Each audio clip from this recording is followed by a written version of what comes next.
The devil has been defeated. Don't let him shakara you. Don't let him shakara you.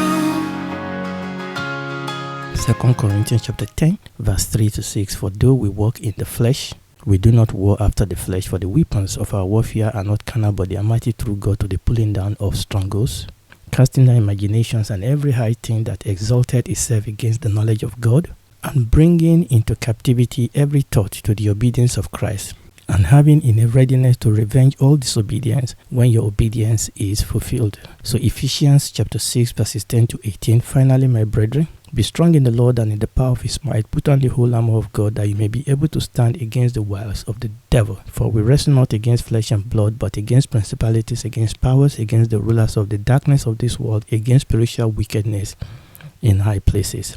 Wherefore take unto you the whole armor of God, that you may be able to withstand in the evil day, and having done all, to stand. Stand therefore, having your loins girt about with truth, and having on the breastplate of righteousness, and your feet shod with the preparation of the gospel of peace. Above all, taking on the shield of faith, wherewith you will be able to quench all the fiery dart of the wicked. And take the helmet of salvation and the word, and the sword of the Spirit, which is the word of God, praying always with all prayer and supplication in the Spirit, and watching thereunto with all perseverance and supplication for all saint. God is El Gibor, the mighty warrior. The God of the Bible is a God that is involved in a warfare. Is a mighty warrior, and our warfare takes bearing from his warfare, and that is why it is important for us to pay attention and to learn from God's warfare. God's people, as we have seen, we are one of God's weapon of warfare, and God uses humans, empires, he uses world power. God even uses natural elements as weapons of war. And we've established all this in our last few episodes. Yes, it is true that in the Bible, God commissioned Israel and other powers to totally wipe out or exterminate whole nation, like in the case of Jericho that we have been looking at. But we have seen that these events are primarily about God. They are primarily about who God is in himself, and then in relation to his creation. That it is not about the holiness or the superiority of the instrument that God chooses to use to execute his judgment. And God will punish even the instrument that he uses if they themselves exhaust God's mercy and grace. And we see this in the case of the children of Israel, that God judged them. God punished Israel also when they exhausted God's mercy and God's grace. The ultimate purpose of God's judgment is redemption, to redeem creation back to God's original purpose. When a referee gives somebody a yellow card or a red card, what does that imply? Oftentimes what tends to happen in a football match is that a player is becoming a little bit unruly, and the referee will warn him a couple of times, okay? And finally the referee will give yellow card. And usually when referee give yellow card, they will do things like that. It's kind of like, I've warned you a couple of times, you didn't listen, now this is yellow. Now you are under caution.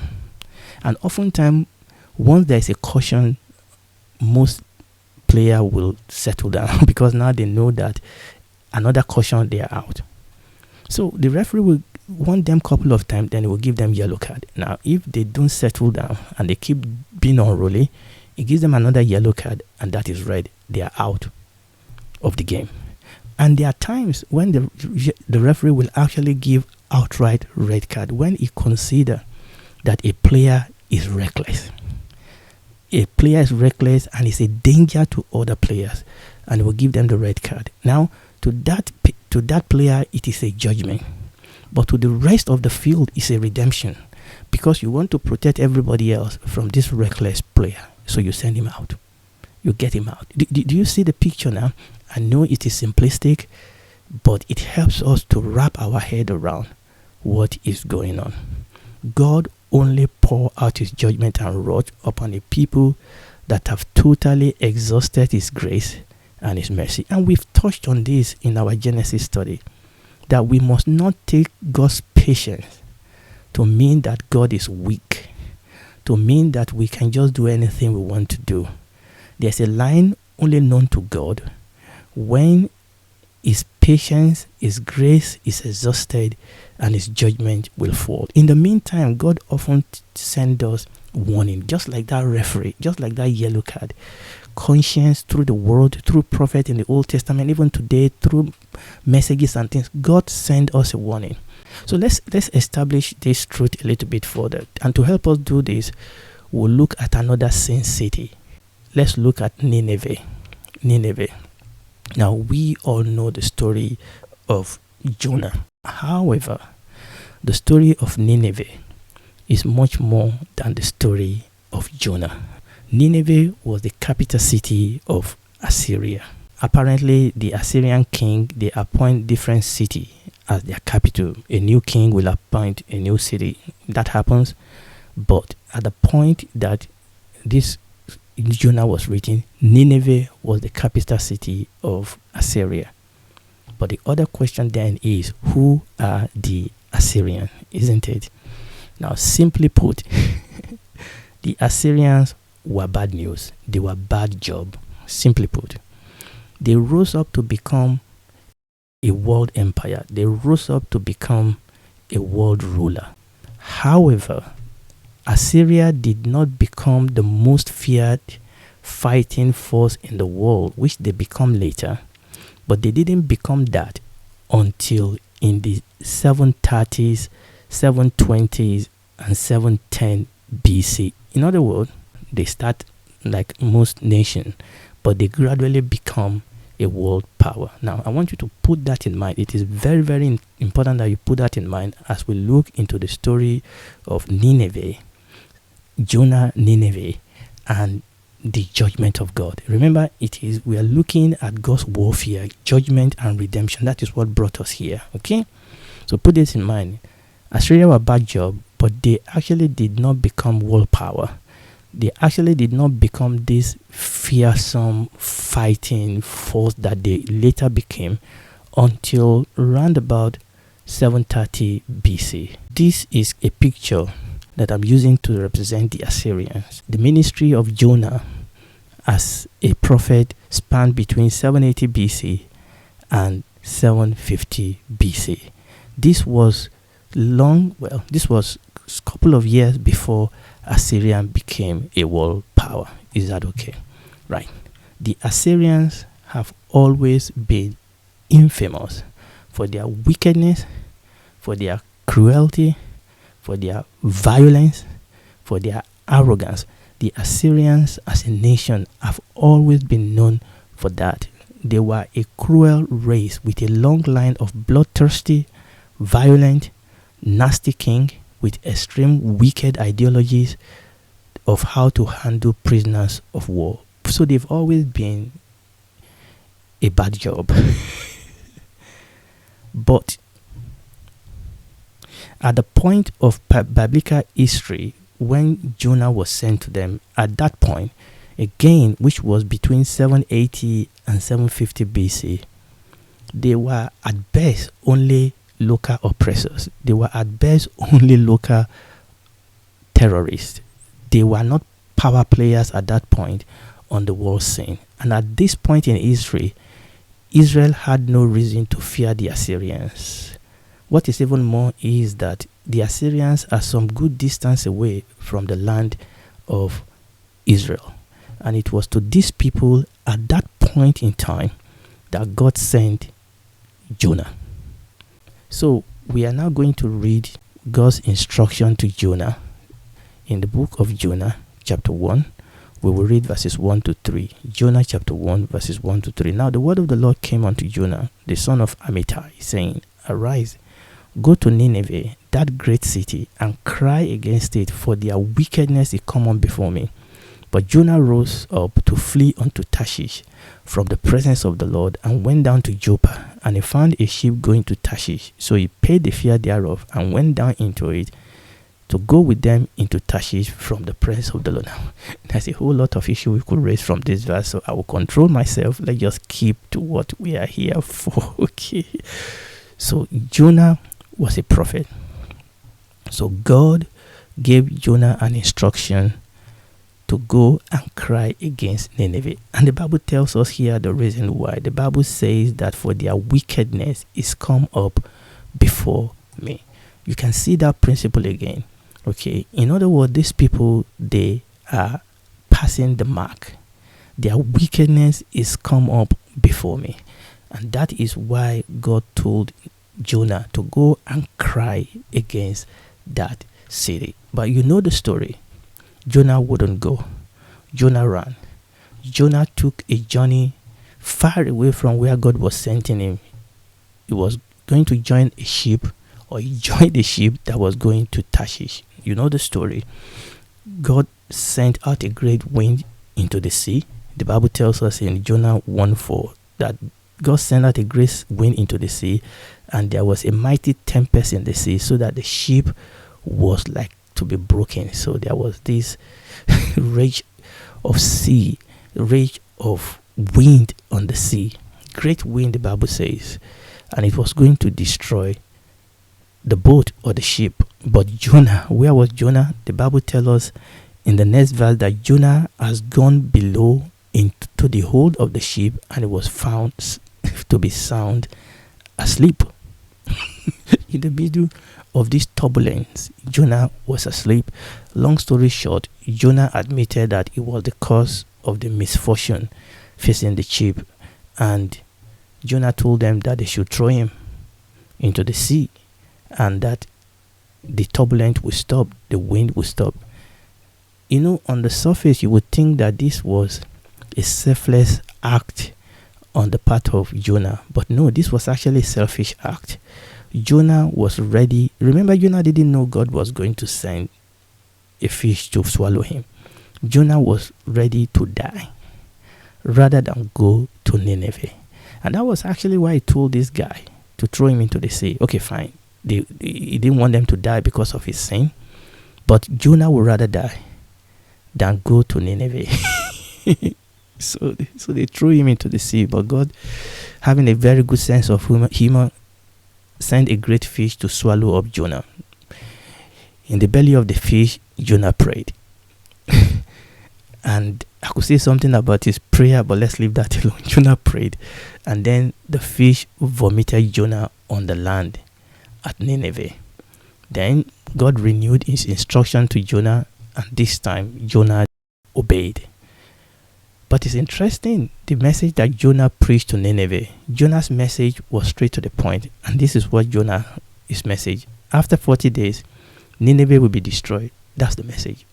After 40 days, Nineveh will be destroyed. It was not a message of repentance. It was not a message of second chance. It's just that you are going to be destroyed after 40 days. And it will look to me like Jonah was intentionally trying to sabotage his own message. This message was just a bare bone message. But the people of Nineveh had this message. They believed God through the message that Jonah preached, even though it was barest minimum. They proclaimed a fast. They put on sackcloth. They repented, and God forgave them. And Jonah was furious. Jonah was furious. Why? Why was Jonah furious? And does he have a point? Even though Israel and our kings have no dealing with and have no fear of Assyrian at this stage. Remember what we said at this stage. Jonah, however, being a prophet, knew better. He knew something is imminently ominous about the Assyrians. He knew that the Assyrians would be bad news for Israel in not too distant future. Jonah knew that.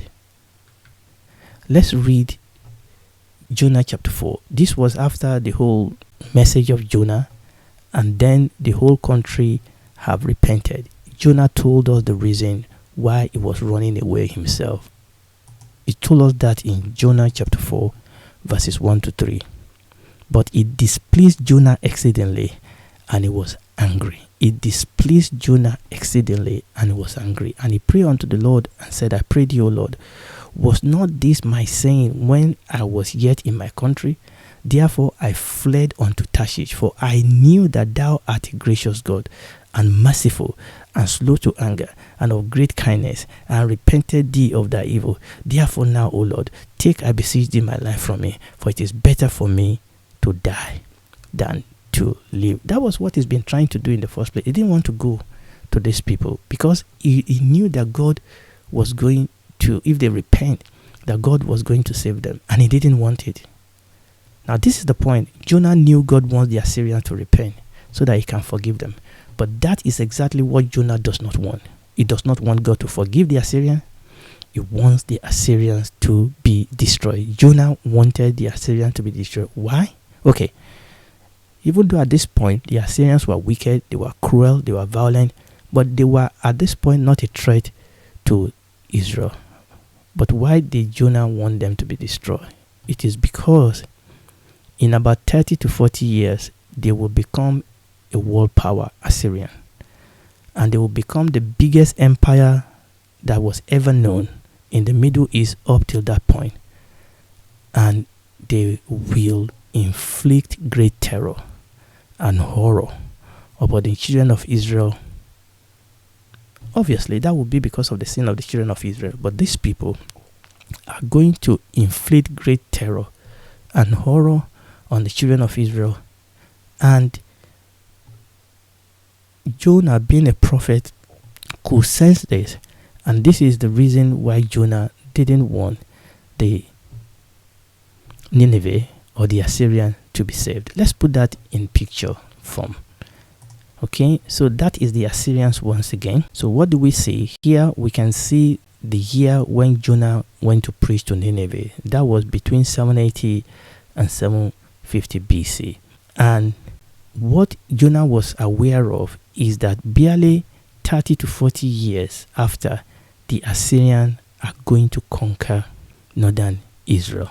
Now, by this time, you realize that Israel has requested for, and they've been given a king just like their neighbors. They've rejected God from ruling directly over them. Israel has been divided into two kingdoms, 10 tribes in the northern kingdom, which retained the name Israel, and 2 tribes in the southern kingdom, which was called Judah. And when you read the scripture, you will see that all the kings in the northern kingdom, they were bad. And there are few kings in the southern kingdom that were good. And the evil of this king caused the nation of Israel to progressively drift away from God. They started serving the Gentile gods of their nation, and God sent prophets to them over and over again. Finally, God used the Assyrian to destroy his people Israel, the 10 tribes, the 10 northern tribes, and those 10 tribes were scattered abroad and never to return again as a nation. And it was this reality that Jonah was aware of. So what I'm saying is this, that just like God used Israel to judge Jericho, he did the same thing with his people when they crossed the line. And by the way, the 2 tribes in the southern kingdom of Judah, they also only lasted 150 years longer. Also, before they were attacked and their land was destroyed, and many of them were taken into exile. Okay, let me show you that, and then we will close for today. Okay, so this is the story as we have it. So Jonah preached to Nineveh there. This was when the southern kingdom was destroyed, barely 30 to 40 years after Nineveh could have been destroyed if they have not repented. But the southern kingdom, the 2 tribes in the southern kingdom, they themselves were conquered by Babylon in 586 BC, and that was about 150 years after their sisters were conquered. Now, this conquest of Babylon, this was the 3rd in the series of attack of exile to Babylon. There were 2 previous conquests in 605 BC and 597 BC. Okay, I'm not going to go into the complexity of that, but I just want you to, let me put that back.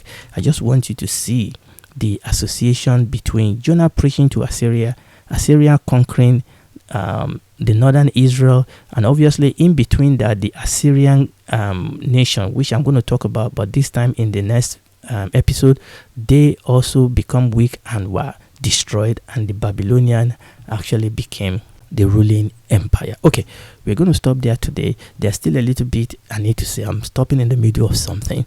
Remember what brought us here. We are looking at God's warfare. We are looking at the fact that God's judgment bring redemption. We are looking at God's warfare because that is where we get our own bearing. Okay, we are learning from these things, and then we'll be able to move this forward into our modern day warfare, as it is from the Old Testament into the New Testament. So we'll stop there today. And if you are listening to me and you've not accepted Jesus as your Lord and Savior, please do. For God so loved the world that he gave his only begotten Son, that whosoever will believe in him will not perish but have everlasting life. And you can be saved anywhere you are today. Admit you're a sinner. Accept Jesus Christ as your Lord and Savior. Ask him to save you. He will. You'll become a daughter, a son of God, a citizen of his kingdom, and then he will walk the rest of your life here with you. But when this is all over, most importantly, you and I can then spend eternity with him as a member of his family in the new heaven and the new earth. Do it right now.